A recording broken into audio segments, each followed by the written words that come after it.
The sound of wood cracking against bone is something you never forget.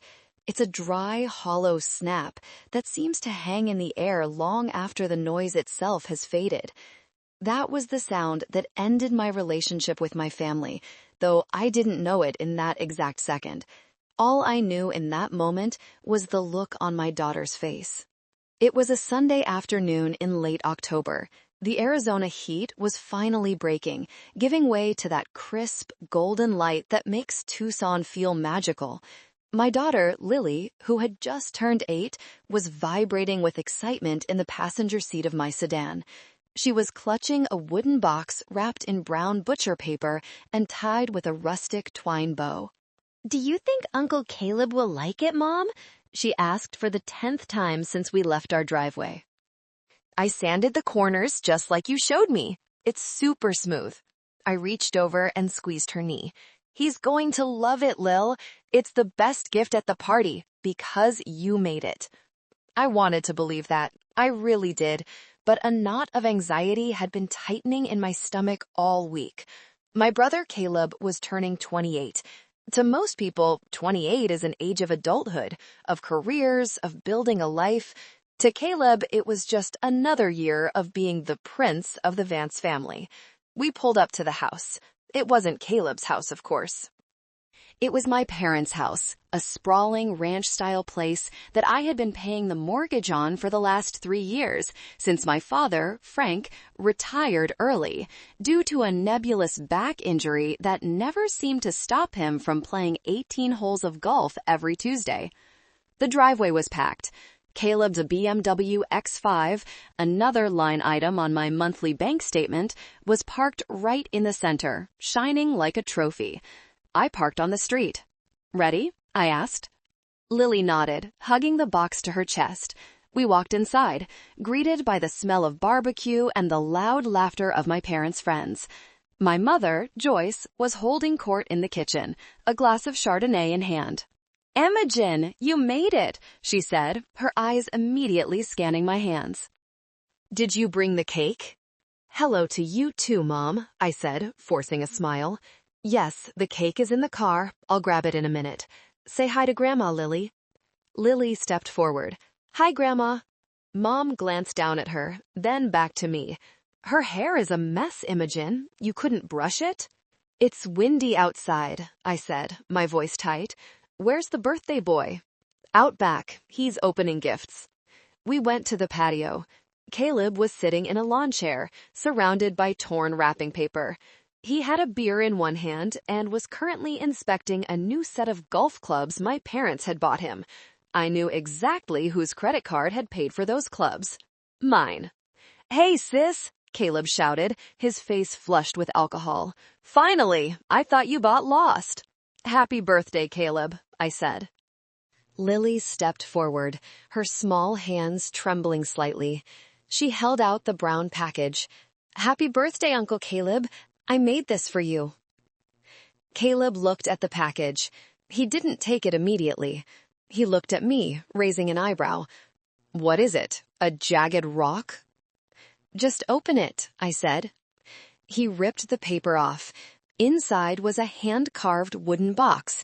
It was made of oak. Lily had spent 4 months on it in my workshop garage. She had chiseled his initials, CV, into the lid and stained it a deep walnut color. It was meant for his desk, to hold pens or keys. It was imperfect, yes, but it was beautiful. Caleb held it up, turning it over in his hands.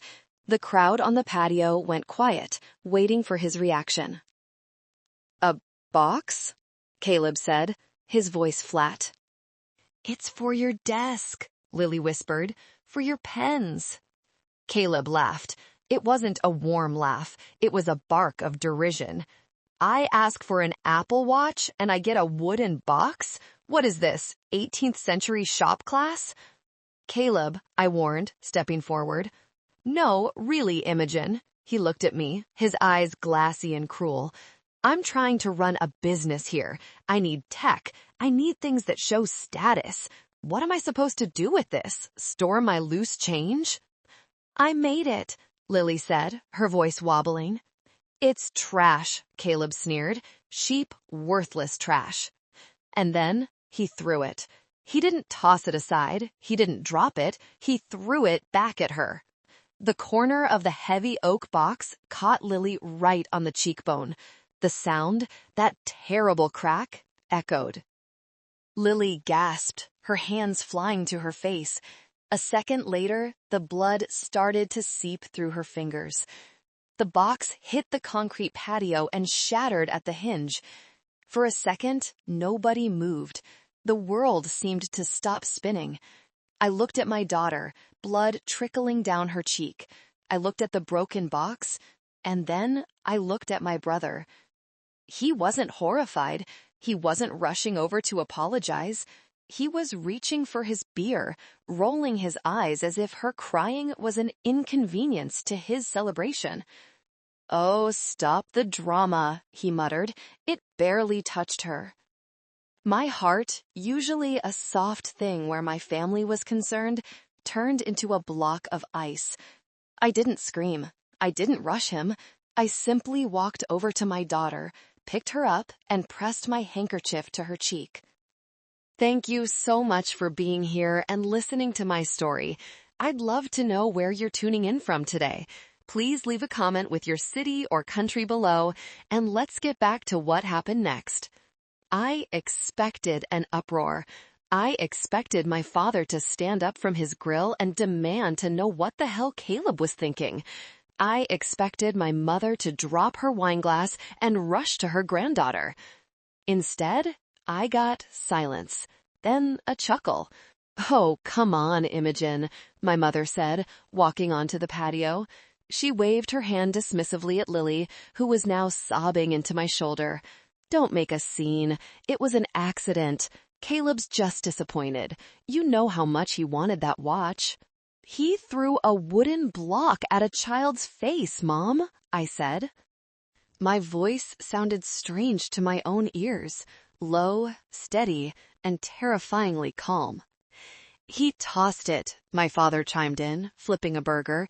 "He didn't even look at us. He didn't mean to hit her. Stop coddling the girl. She needs to toughen up. Besides, why did you let her give him that? You make 6 figures, Imogen. You couldn't buy your brother something decent?" The air left my lungs. It wasn't just Caleb. It was all of them.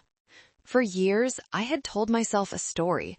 I told myself that my parents were just old-fashioned, that they loved us equally but showed it differently. I told myself that Caleb was just finding his way, that he was a late bloomer who needed a helping hand. But standing there, feeling the warm, sticky blood of my daughter soaking into my silk blouse, the illusion shattered. They didn't see me as a daughter. They didn't see Lily as a granddaughter. We were resources. I was the bank. Lily was an accessory that was only tolerated if she was quiet and cute. Caleb was the golden child, the sun around which we were all expected to orbit, burning ourselves to keep him warm.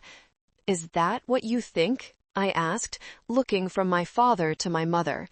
"We think you're being hysterical," Mom said, sipping her wine. "Go clean her up. There's a first aid kit in the bathroom. And for God's sake, stop looking at your brother like that. It's his birthday." Caleb smirked. That smirk. It was the expression of a man who has never faced a consequence in his life. A man who knows that no matter what he breaks, someone else will sweep up the glass. "Yeah, sis," Caleb said, kicking a piece of the broken box with his sneaker. "Go fix her up, and maybe transfer a little cash to my account later to make up for this disappointment." I looked at the broken box on the ground. The CV Lily had carved so carefully was split right down the middle. "Come on, Lily," I whispered. I didn't go to the bathroom. I didn't get their first aid kit. I walked straight through the house, out the front door, and to my car. "Mom, the cake?" Lily asked through her tears as I buckled her in. Her cheek was swelling, a nasty purple bruise forming under the cut. "We aren't staying for cake, baby," I said. I started the engine. I looked at the house one last time. I saw the silhouette of my mother in the window, probably complaining to her friends about how sensitive and dramatic I was. I pulled out my phone. I took a photo of the house. Then, as I drove away, I snapped a picture of Caleb's BMW in the driveway. I drove straight to the urgent care clinic. While the doctor stitched up the small cut on Lily's cheek, 3 stitches, my poor brave girl, I sat in the plastic chair and let the rage wash over me. It wasn't the hot, fiery rage that makes you scream. It was a cold, dark, industrial rage, the kind that builds empires and destroys cities. I had spent my entire adult life trying to buy their love. I had paid off their debts. I had funded Caleb's businesses. I had bought the cars, the vacations, the dinners. I thought if I gave enough, eventually they would look at me with the same adoration they gave Caleb. But you can't buy what isn't there. "Mommy," Lily asked, touching her bandage, "is Uncle Caleb mad at me?" "No, sweetie," I said, smoothing her hair. "Uncle Caleb isn't mad. Uncle Caleb is a mistake, and I'm going to fix it." I drove us home. I made Lily her favorite grilled cheese and tomato soup. We watched a Disney movie. I waited until she fell asleep in my bed, holding my hand. Then I went to my home office. I didn't turn on the overhead lights. The blue glow of my monitors was enough. I sat down in my ergonomic chair, cracked my knuckles, and opened a file named family_support.xlsx. It was time to audit the books. I am a landscape architect. My job is to look at a chaotic piece of land, overgrown, uneven, prone to flooding, and impose order upon it. I design drainage systems. I build retaining walls. I decide what grows and what gets cut down. I deal in hard lines and concrete realities. Yet, for 15 years, I had let my personal life become a swamp. I opened the spreadsheet. I had always kept track, not out of malice, but because I'm organized. I needed to know where my money was going for tax purposes. But looking at the total sum at the bottom of column G, I felt bile rise in my throat. $452,300. That was the number. Over the last 6 years, I had funneled nearly $500,000 into the black hole that was the Vance family. I scrolled through the rows. Rent, Mom and Dad, $2,800 a month. Car payment, Caleb, BMW X5, $950 a month. Insurance, Caleb, $300 a month. Business loan for Caleb's pottery studio, $70,000. Dad's medical bills, which I suspected were actually gambling debts, $15,000. The list went on. Cell phone bills, groceries, the emergency cash whenever Caleb got a flat tire or wanted to take a girl to Cabo. I stared at the entry for the pottery studio. That was the big one. 2 years ago, Caleb had come to me with a vision. He wanted to open an artisanal ceramic shop in the trendy Barrio Viejo district. He promised me a 30% return on investment. He brought charts. He wore a suit. "Family helps family, Imogen," my dad had said, pressuring me to sign the check. "He's finally showing initiative. Don't crush his spirit." So I wrote the check, $70,000. I also co-signed the lease on the commercial space, and I used my credit to lease him that BMW because he needed to look successful to attract high-end clients. I clicked on the tab labeled Repayments. It was blank. In 2 years, Caleb hadn't paid me back a single cent, not one dime.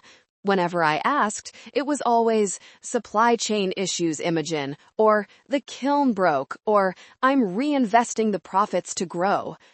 I had believed him, or rather, I had chosen to believe him, because the alternative, that my brother was a con artist and I was a mark, was too painful to admit. But the image of Lily's bleeding cheek burned in my mind, the sound of that wooden box shattering. Trash, he had called it. Worthless. Okay, I whispered to the empty room. You want to talk about worth? I pulled up the contract for the business loan. I had drafted it myself. Elena, my best friend and a shark of a lawyer, had insisted on it. Just in case, Imogen, she had said, paperwork saves friendships. Or, in this case, it ends them. Clause 4.2. Failure to make payments for 3 consecutive months constitutes a default. In the event of default, the lender, me, reserves the right to seize all collateral, including business assets and personal vehicles leased under the lender's name without prior notice. I checked the dates. He was in default 20 times over. I moved to the next document, the lease for my parents' house. It was in my name. They were listed as tenants at will. Clause 7. Owner reserves the right to terminate tenancy with 30 days' notice. I sat back. The sadness was gone. The guilt was gone. What replaced it was the clarity of a demolition expert looking at a condemned building. I knew exactly where to place the charges to bring the whole structure down. I didn't sleep that night. I spent the hours drafting emails, scheduling transfers, and printing documents. At 8 a.m. Monday morning, I didn't go to my office. Instead, I drove to the bank. I removed Caleb and my parents as authorized users on my credit cards. At 9 a.m., I called the insurance company and removed the BMW from my policy. At 10 a.m., I walked into Elena's office. Elena looked up from her desk, startled. Imogen, you look intense. Is everything okay? I placed the folder on her desk. I need you to execute Clause 4.2 today. Elena opened the folder. She saw the photo of Lily's stitched cheek that I had clipped to the front. Her expression hardened. The BMW? She asked. The BMW, I confirmed. And the shop. And the house. Everything. I want to scorch the earth, Elena. Elena smiled, a sharp, dangerous smile. She picked up her phone. I'll call the repo guys. You might want to grab some popcorn. Before we sent in the cavalry, Elena suggested we do a little reconnaissance. If we're going to seize the business assets, she said, tapping her pen on the desk, we need to know what assets are actually there. Have you seen the shop lately? Not inside, I admitted. I drive by sometimes. The blinds are usually drawn. I have a contact, Elena said. Private investigator, but he specializes in forensic accounting. Let's just make sure Caleb hasn't sold all the kilns already. We didn't need a PI. I had LinkedIn. I searched for Caleb Vance Ceramics. Nothing much came up, just a dormant Instagram page. But then I searched for employees. One name popped up, Marcus Thorne, former shop manager at Vance Ceramics. I sent him a message. Hi, Marcus. I'm Caleb's sister. I'm doing an audit of the business. Can we talk? He replied in 3 minutes. I've been waiting for this call. Meet me at Starbucks on Congress Street in 20. Marcus was a young guy, maybe 22, with nervous energy and a stain on his apron. He looked relieved to see me. Look, I just want my back pay, he said before I even sat down. He owes me for 3 months. I quit last week. I'm not here to pay his debts, Marcus, I said gently. I'm here to find out where the money went. I gave him $70,000 for equipment. Marcus laughed. It was a bitter, dry sound. Equipment? Lady, there is no equipment. There's one kiln he bought used off Craigslist for $500. It's never been turned on. My stomach dropped. Then what is the shop for? Marcus leaned in, lowering his voice. It's a clubhouse. He uses it to host poker games, high stakes, twice a week, and the rest of the time, he's just partying, buying expensive tequila, bringing girls back there. He tells everyone he's a startup founder funded by a silent investor.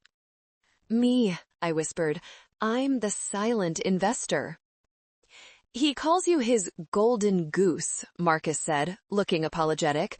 I heard him tell his buddies that as long as he cries poor to you once a month, the checks keep clearing. He says you're... He hesitated. Say it. He says you're desperate for them to like you, so you'll pay for anything. The truth didn't hurt. It clarified. It was like finding the structural flaw in a bridge I was inspecting. Once you see the crack, you know exactly why the collapse is inevitable. "Thank you, Marcus," I said. I pulled out my checkbook. I wrote him a check for his back wages, plus $1,000 extra. Consider this a consulting fee. Do you still have the key to the shop? He nodded, pulling a keyring from his pocket. I was gonna mail it back, but give it to me. I took the key. I called Elena. Change of plans. The shop is empty. It's a gambling den, but we can still get the car. Where is it? Elena asked. I checked the GPS tracker app I had installed on the BMW, a condition of the insurance policy Caleb never bothered to read. The little blue dot was blinking. He's at the Omni Resort, I said, probably celebrating his birthday lunch. Perfect, Elena said. My repo guy, Tony, is 5 minutes away from there. Meet him in the parking lot. I drove to the resort. My heart was pounding, not with fear, but with adrenaline. It was the feeling of finally taking control. I met Tony in the parking lot. He was a mountain of a man with a tow truck that looked like it could drag a tank. That the target? Tony asked, pointing to the shimmering white X5 parked in a VIP spot near the entrance. That's it, I said. Key? I handed him the spare key I had kept for 3 years. Tony didn't waste time. He didn't hook it up. He just unlocked the door, hopped in, and started the engine. The alarm chirped once, then silenced. I watched from my sedan. I wanted to see it. As Tony began to back the car out, the front doors of the resort swung open. Caleb walked out. He was wearing sunglasses and laughing with a woman I didn't recognize. She was wearing a diamond necklace that sparkled in the sun. Caleb stopped. He lowered his sunglasses. He saw his car moving. "Hey!" he shouted. "Hey! What are you doing? That's my car!" He started running. He looked ridiculous, flailing his arms. Tony didn't stop. He reversed efficiently, swung the front around, and punched the gas. Caleb chased the car for about 20 feet before giving up. He stood there, panting, hands on his knees. Then he pulled out his phone. My phone rang. The caller ID showed a picture of Caleb smiling. I stared at it. I let it ring. Then I texted him. Clause 4.2. Happy birthday. Then I blocked his number.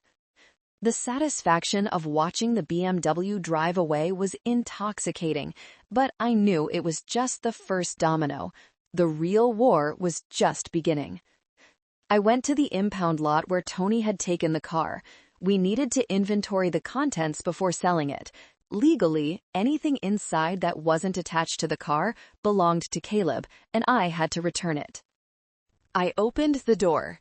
The smell hit me first, a mix of expensive cologne and stale fast food. The back seat was a graveyard of McDonald's wrappers and empty Red Bull cans. This was how he treated a $60,000 vehicle. I opened the glove box. No registration, no insurance papers, just a stack of parking tickets he hadn't paid. Then I looked in the center console. There was a velvet jewelry box. I opened it. Inside was the receipt for the diamond necklace I had seen on the woman at the resort. $3,500, charged to a credit card. My credit card, the one I had given him strictly for business emergencies. I felt a vein throb in my temple. He bought his flavor of the month, a diamond necklace, with my money. On the same weekend, he called my daughter's gift trash. I took the receipt. I took the jewelry box. It was empty, implying the necklace on the woman's neck was the gift. I put them in an evidence bag. Then I started the next phase, the eviction. I went home and drafted the letter. It was formal, cold. Dear tenants, Frank and Joyce Vance, per the terms of your lease agreement dated, this letter serves as your 30-day notice to vacate the premises located at address. Failure to vacate by November 30th will result in formal eviction proceedings. Regards, Imogen Vance, landlord. I didn't mail it. I hired a process server to deliver it. I wanted the official stamp. I wanted there to be no ambiguity that this was a legal matter, not a family squabble. 2 hours later, my phone exploded. It wasn't Caleb this time. It was my mother. Since I had blocked Caleb, they were using her phone. I didn't answer. The voicemail icon appeared. Then another. Then another. I finally listened to one. Imogen! My mother's voice was shrill, bordering on hysterical. What is this? A sheriff just handed your father an eviction notice. Are you insane? You're going to throw your own parents on the street? Call me back immediately. Caleb is distraught. You stole his car. You've lost your mind. I saved the voicemail. Evidence of harassment. Then I sent a mass email to the family. Mom, Dad, Caleb. Subject: the new reality. To everyone. For the past 10 years, I have supported this family. I have paid for the roof over your heads, the cars you drive, and the businesses you pretend to run. I did this because I thought we were a family. Yesterday, Caleb assaulted my daughter and called her gift trash. You, Mom and Dad, laughed. You chose to enable a bully rather than protect a child. That choice has consequences. 1. The BMW has been repossessed and will be sold to cover a portion of the $70,000 business loan default. 2. The credit cards are canceled. 3. The rent payments have stopped. You have 30 days to assume the lease or leave. 4. I have filed a police report regarding the incident with Lily. Do not come to my house. Do not come to my work. If you do, I will file for a restraining order. You wanted Caleb to be a man? Now is his chance to support you. Imogen. I hit send. My hand was shaking, not from fear, but from the sheer magnitude of the bridge I had just burned. An hour later, there was a knock at my door. I checked the doorbell camera. It was my cousin Sarah. Sarah was the Switzerland of the family. She usually stayed out of conflicts. We used to be close in high school. I opened the door, but I left the chain on. Imogen? Sarah looked concerned. She was holding a casserole dish. I heard what happened. I just wanted to check on you and bring some lasagna. I'm fine, Sarah, I said through the crack. Can I come in, please? Aunt Joyce is going crazy. I just want to understand what's going on. She looked sincere. I wavered. Maybe I needed an ally. Maybe Sarah was the one person who would see my side. Okay, I said. I undid the chain. Sarah came in. We sat in the kitchen. She asked about Lily. She looked at the stitches on Lily's cheek. Lily was watching TV in the other room and gasped. Oh my God, Imogen, I had no idea it was that bad. It is, I said. So, Sarah stirred her tea. Are you really kicking them out? I mean, they're old, Imogen. Where will they go? They have pensions, I lied. They didn't. And Caleb is a brilliant businessman, isn't he? He can help them. Right. Sarah shifted in her seat. Her eyes darted around the room. But do you really have to be so harsh? I mean, finances are tricky. Do you have enough money to handle all the legal fees? Aunt Joyce said you might be having a breakdown. Something about the question felt off. It was too specific. Too probing. I decided to run a test. Honestly, Sarah, I leaned in, whispering, I'm terrified. The truth is, I'm being audited by the IRS. My accounts are frozen. The reason I cut them off is that I literally have no money left. I might lose this house next week. I'm broke. Sarah's eyes widened. Oh my God, really? Yes, please don't tell anyone. Of course not, she said, patting my hand. My lips are sealed. She left 10 minutes later. 15 minutes after that, I got a text from an unknown number. It was Caleb. Heard the IRS is coming for you. Karma is a bitch, isn't it? Have fun in jail, loser. Looks like you're the one who's gonna be homeless. I stared at the phone. Sarah hadn't even waited to get to her car before calling him.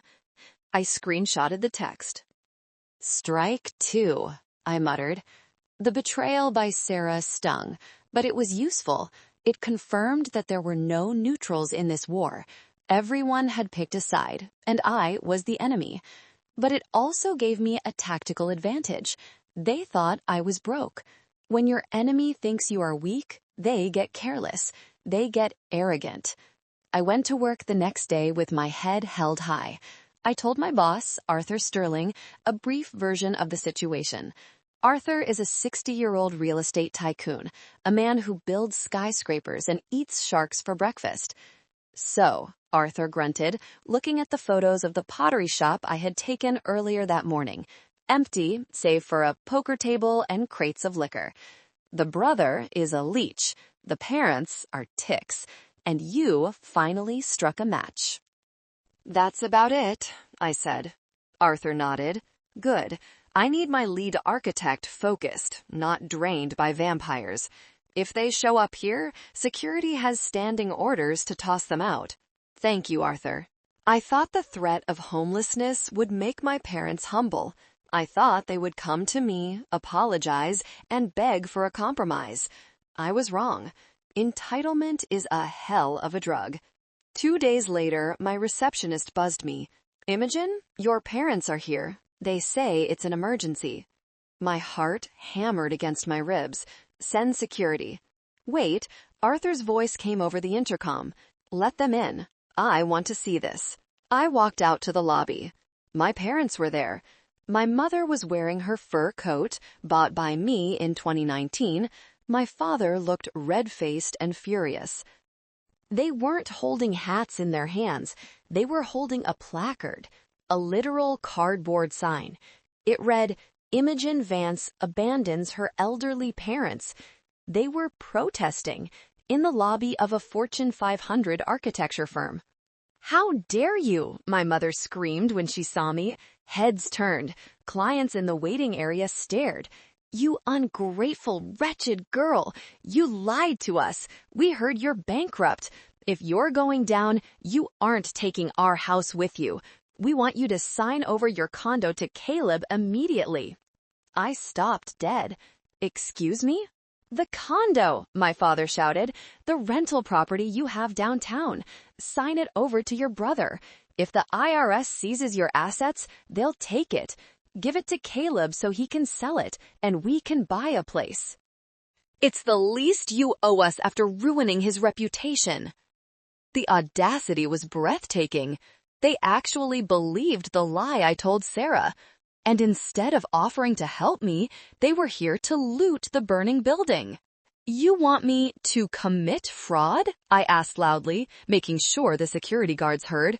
You want me to hide assets to evade the IRS and give it to the man who assaulted my daughter? He didn't mean to, Mom shrieked. Stop lying. Sign the papers. She waved a legal document in my face. Arthur Sterling stepped out of his office. He is 6'4" and wears bespoke suits. Mr. and Mrs. Vance, Arthur boomed. His voice echoed off the marble walls.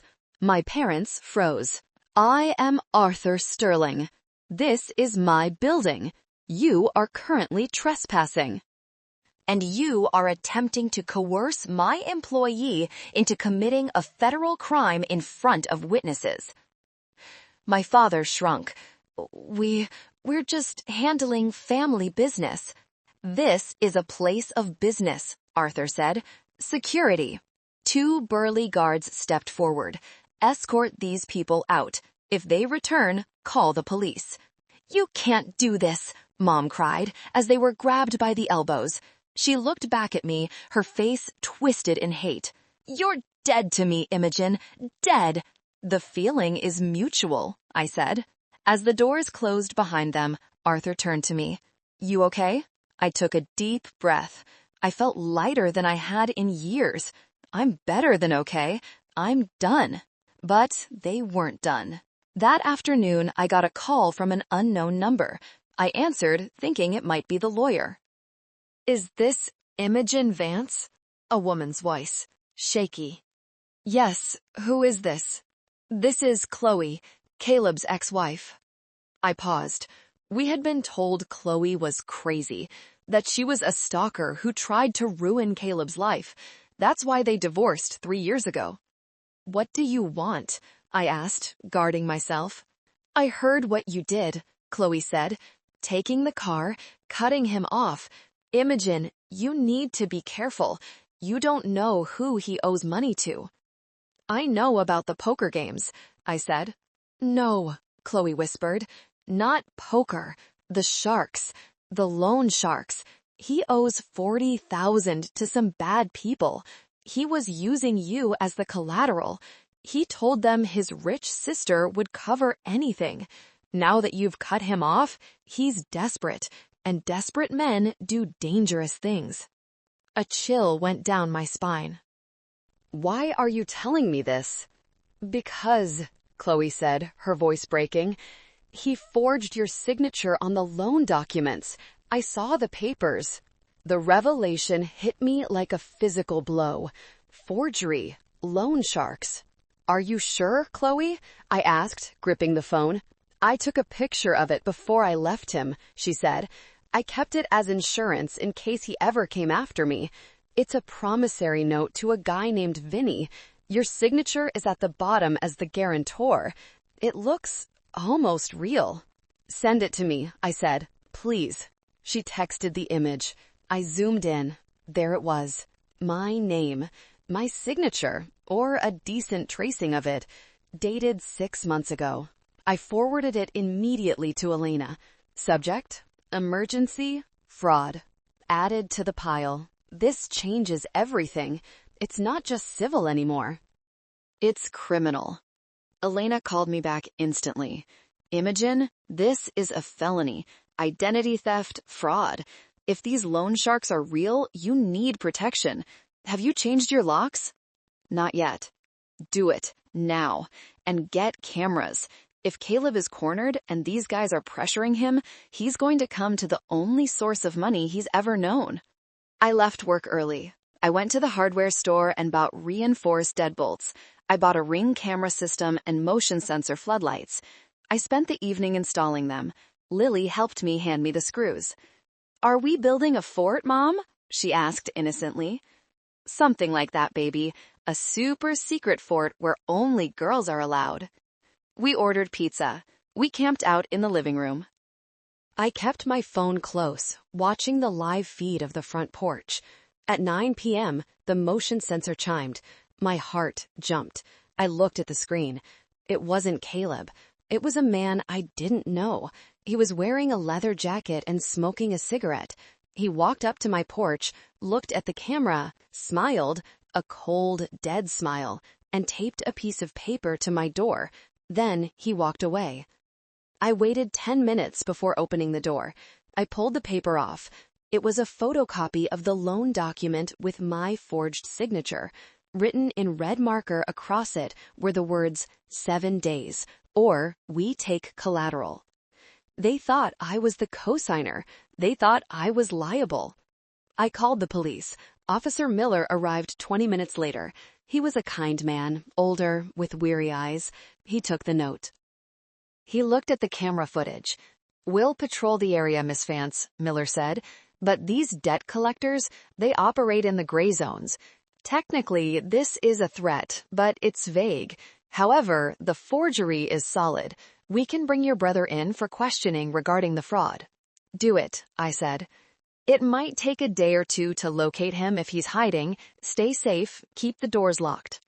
I didn't sleep that night. I sat in the hallway outside Lily's room, a baseball bat next to me. The next day passed in a blur of anxiety.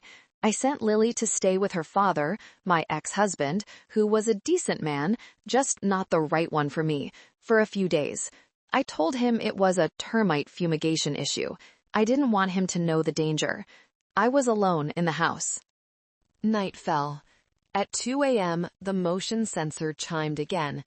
This time, it was him, Caleb, and he wasn't alone. My parents were with him. They were drunk, or high, or just intoxicated on their own rage. Caleb had a tire iron in his hand. "Imogen!" he screamed, his voice slurring. "Open the damn door! I know you're in there!" He smashed the tire iron against the metal security gate I had installed. Clang. "We know you have the money," my father yelled. "Stop lying! Give him the cash! Vinny is going to kill him! Open the door!" I grabbed my phone. I didn't just call 911. I opened the app for the security camera and hit record and live stream. "I am calling the police," I said through the two-way speaker. "Leave now." "You bitch!" Caleb swung the iron at the camera. The lens cracked but kept recording. "You ruined my life! You stole my car! You owe me! You owe me!" He started bashing the front door. The wood splintered, but the new deadbolt held. "Mom!" I shouted through the door. "Tell him to stop!" "Give him the money, Imogen!" my mother shrieked. "He's your brother. Do you want him to die? Just give him $50,000. You have it in your retirement fund. We know you do." And there it was, the slip. "How do you know about my retirement fund?" I asked, my voice trembling. "Because we have the statements," Mom yelled, too frantic to filter her words. "We have the key to your safety deposit box. We checked. You have plenty. Don't be selfish." The spare key. I had given it to them 5 years ago, in case of emergency. They had been snooping in my financial records for years. The sirens wailed in the distance. Caleb heard them. He froze. Panic replaced the rage. "No," he whimpered. "No cops. Imogen, don't." He dropped the tire iron. He turned to run, but he tripped over his own feet. Officer Miller's cruiser skidded to a halt in front of the lawn. 2 other cars followed. Blue and red lights flooded the yard. "Police! Get on the ground!" I watched on the monitor as my prince of a brother, the golden child, face planted into the grass, sobbing. I watched my parents try to argue with the officers, my mother pointing at the house, screaming that I was the villain. I opened the front door. Officer Miller looked at me. "Are you okay, ma'am?" I looked at Caleb, handcuffed and crying. I looked at my parents, being restrained. "I'm pressing charges," I said, "against all of them." The legal system moves slowly, usually, but when you have video evidence of an attempted break-in, a forged loan document with gang ties, and a confession of privacy invasion recorded on audio, things move a bit faster. I filed for a permanent restraining order. I also sued Caleb for the $70,000 loan and the damages to my home. And, thanks to Elena's brilliant work, I added a civil suit against my parents for misappropriation of funds. It turned out the retirement fund comment wasn't just about them looking. When we audited the safety deposit box logs, we found they had visited it 6 times in the last 2 years. Several gold coins, heirlooms from my grandfather, were missing. They had pawned them to pay for Caleb's gambling debts. The court date was set for 2 months later. In that time, the silence was blissful. The temporary restraining order meant they couldn't contact me. I focused on Lily. Her scar was healing nicely, just a thin white line now. She was back in school, happy. Finally, the day came. The courtroom was cold. My parents sat on the other side. They looked older, smaller. Caleb looked ragged. He had spent a week in jail before my parents mortgaged their own furniture to bail him out. They had a public defender. I had Elena. The hearing was for the restraining order and the civil suit combined. Their defense was pathetic. It was a family dispute, their lawyer argued. Emotions ran high. Caleb was under duress. Imogen is vindictive. Then it was my turn. Elena didn't do a big speech. She just played the tapes. First, the video of the birthday party, the snap of the box hitting Lily's face, Caleb calling it trash, my parents laughing. The courtroom went dead silent. The judge, a stern woman named Judge Reynolds, narrowed her eyes. Then, the video of the siege. The tire iron, the screaming, my mother yelling, "We have the key, we checked." And finally, the text messages, the forgery. When the lights came back on, Caleb was looking at the floor. My mother was weeping, but it was those fake victim tears I knew so well. Judge Reynolds adjusted her glasses. She looked at my parents. "Mr. and Mrs. Vance," she said. Her voice was like gravel. "I have seen many dysfunctional families in this court, but rarely have I seen parents so willing to cannibalize one child to feed the vices of another." "But he's our son," Mom wailed. "And she is your daughter," Judge Reynolds snapped. "The daughter who paid your rent, who bought your food, and you repaid her by stealing from her and cheering on her attacker." The gavel came down. Restraining order granted. Permanent. 5 years, no contact, 500 yards.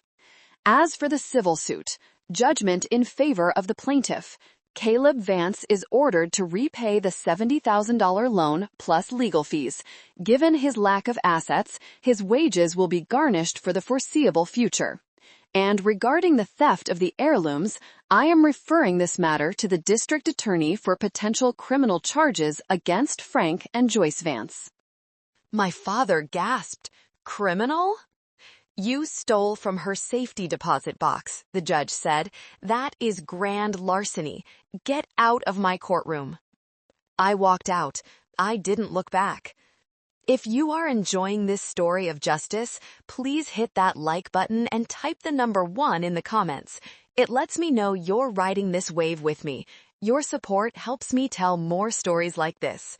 The victory wasn't just in the courtroom, it was in the reality that followed. The structure of their lives, which had been held up entirely by my pillars of cash, collapsed instantly. Since I had stopped paying the rent, the landlord evicted my parents 3 weeks later. They had no savings. They had given it all to Caleb or the casino. They had bad credit. Agnes, the nosy neighbor, told me the news. "It was shameful, Imogen," she whispered over the phone, though she sounded delighted. "The sheriff put their furniture on the lawn. Your mother was screaming that she was a Vance and this was illegal. They loaded what they could into your dad's old truck." "Where did they go?" I asked. "The Motel 6 on the highway," Agnes said. "I hear they're trying to get Section 8 housing, but the wait list is years long." "And Caleb?" "The loan sharks didn't care about the court ruling, but since Caleb had no car, no shop, and no rich sister, he had no way to pay. He ended up leaving town. I heard from a mutual friend that he was in Nevada, working as a dishwasher at a casino buffet. His wages were being garnished, so every paycheck was slashed by 25% that went directly into my account. Every month I got a notification. Deposit from Caleb Vance, $112.50. It wasn't about the money. It was the reminder that he was finally, for the first time in his life, paying his own way. But the sweetest victory was the silence. My phone didn't ring with demands. My weekends were mine. My money was mine. I took the money I used to spend on them, the $4,000 a month, and I started a college fund for Lily. I renovated my kitchen. I took Lily to Disneyland. We were happy. 6 months passed. I was at my office, reviewing blueprints for a new city park, when the receptionist called. "Imogen, there's a man here to see you. He says he's your brother." I froze. "I have a restraining order?" "I know. Security is holding him outside the building. But he asked me to give you this note." "He says he's leaving." Curiosity is a dangerous thing, but I nodded. "Bring the note." The receptionist brought a dirty, crumpled envelope. I opened it. It was written on a napkin. "Imogen, Dad is sick. He had a stroke last week.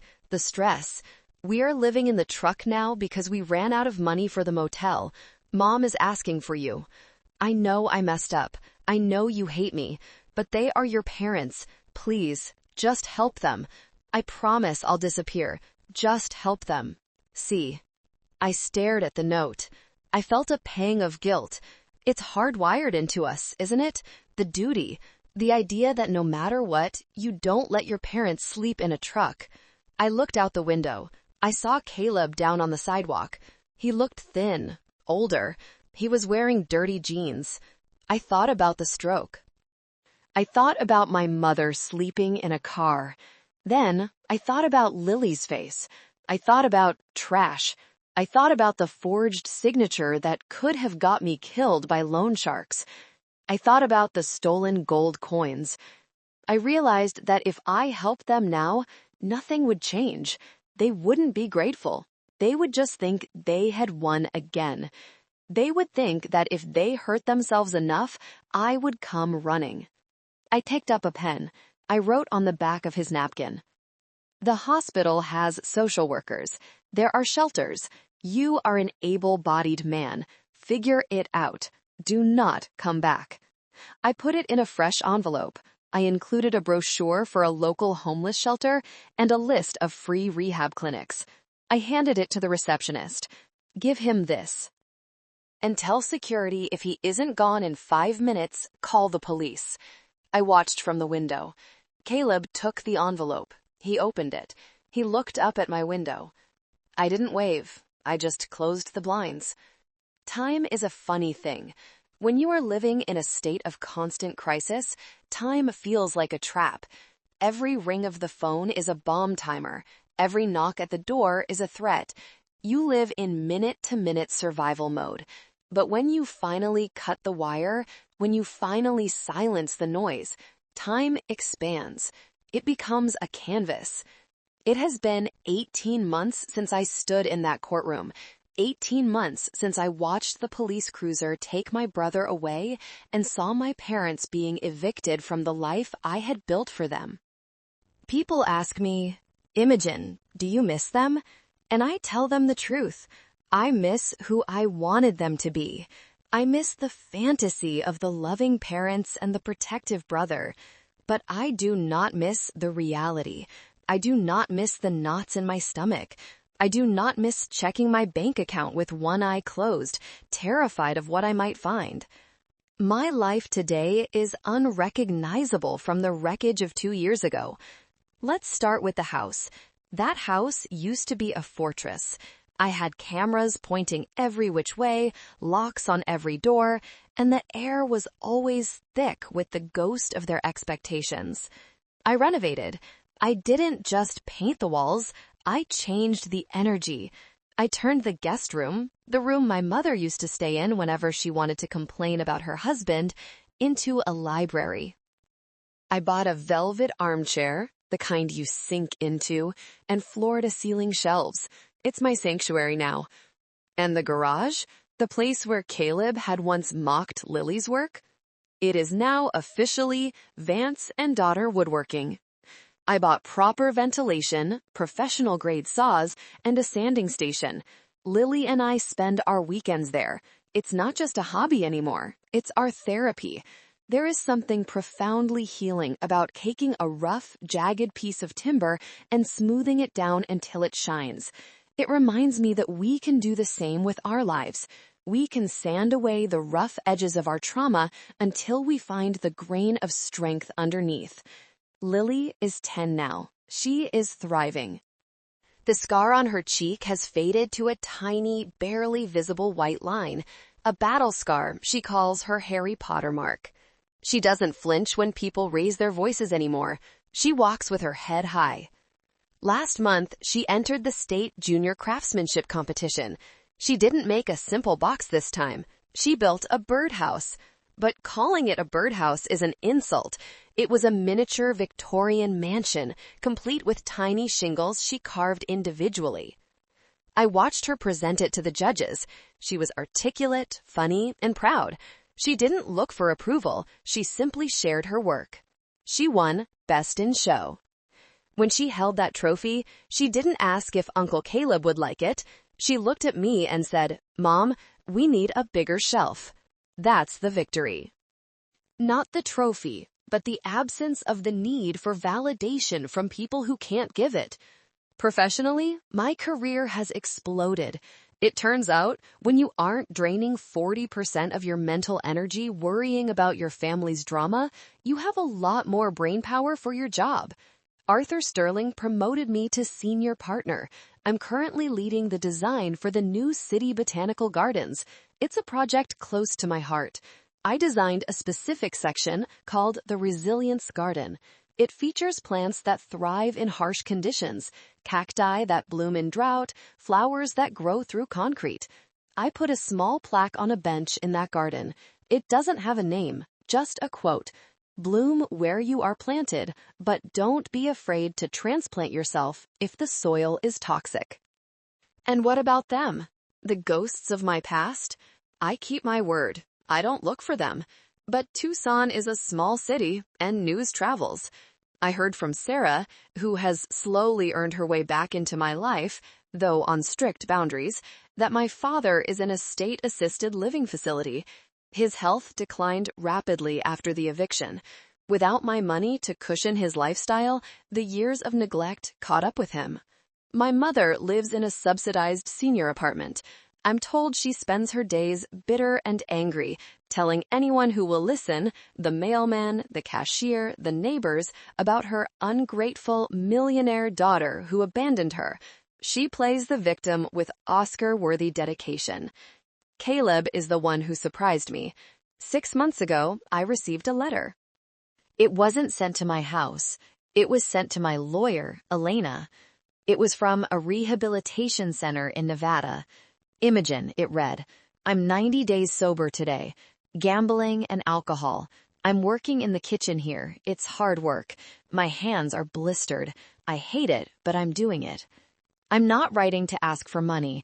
I know that door is closed. I'm writing because they tell me part of recovery is making amends. I was jealous of you. I was jealous that you were strong and I was weak, so I tried to break you to bring you down to my level. What I did to Lily, I see it in my nightmares. I don't expect forgiveness. I just wanted you to know that the trash wasn't the box. It was me, Caleb. I stared at that letter for a long time. A part of me, the old Imogen, the sister who wanted to save everyone, wanted to write back, wanted to say, I'm proud of you, wanted to send a care package. But the new Imogen, the architect, knew better. I didn't reply. Why? Because his recovery is his journey. If I stepped back in, I would become his crutch again. If he is truly changing, he needs to do it without my audience and without my wallet. His silence is his penance. His independence is his redemption. I filed the letter away. I didn't feel anger. I didn't feel hate. I felt a quiet, distant hope for him. That is the final stage of healing. Indifference. Financially, the change is staggering. Do you know the feeling of opening a bank app and seeing the numbers go up instead of down? The money I used to pour into the black hole of the Vance family, nearly $4,000 a month, is now my freedom fund. I fully funded Lily's college savings plan. She can go to Harvard, she can go to trade school, she can go to art school in Paris. It's covered. I took myself to Italy, just me. I sat in a cafe in Florence, drinking espresso, sketching the Duomo, and realized that for the first time in 36 years, I owed nothing to anyone. I wasn't carrying anyone's debt. I wasn't carrying anyone's secrets. I was just me. And that brings me to you, the person listening to this story right now. Maybe you are where I was. Maybe you are sitting in your car, dreading going inside because you know there's a fight waiting for you. Maybe you are looking at a stack of bills you paid for someone else, wondering why your love feels so much like extortion. Maybe you have a brother who calls you names, or a mother who makes you feel small, or a father who only calls when he needs something. I want to tell you something I wish someone had told me 10 years ago. You are not a rehabilitation center for badly raised adults. It is not your job to fix people who do not want to be fixed. It is not your job to set yourself on fire just to keep them warm. We are raised, especially as women, to believe that family is everything. We are taught that blood is thicker than water and that walking away is a sign of failure. That is a lie. Family is not about DNA. It is not about sharing a last name. Family is about safety. It is about respect. It is about reciprocity. If the people sitting at your table are flipping the plates and spitting in your food, you do not have to stay for dinner. You can get up, you can walk out, you can build your own table. It will be scary. Oh God, it will be terrifying. They will scream, they will smear your name, they will call you selfish, cold, and cruel. They will try to turn the world against you. Let them. Because on the other side of that guilt trip is freedom. On the other side of that fear is a morning where you wake up, make your coffee, and realize the house is quiet. The bank account is full. And the only people in your life are the ones who actually love you, not the ones who love what you can do for them. I look at Lily now, sanding a piece of maple wood, her tongue sticking out in concentration, safe and happy and confident. I saved her, but more importantly, I saved myself. I am Imogen Vance. I am a mother. I am an architect. And I am finally, truly free. Thank you. Thank you for listening to my journey. If this story resonated with you, if you felt that knot in your stomach loosen just a little bit, please do me a favor. Type the letter A in the comments. It tells me you made it to the end, but it also tells me something else. It tells me you are ready for your own freedom. Please share this video. Share it for the sister who is crying in her car. Share it for the daughter who feels like an ATM. You never know who needs to hear that it's okay to say no. I'm Imogen, and I'll see you in the next story.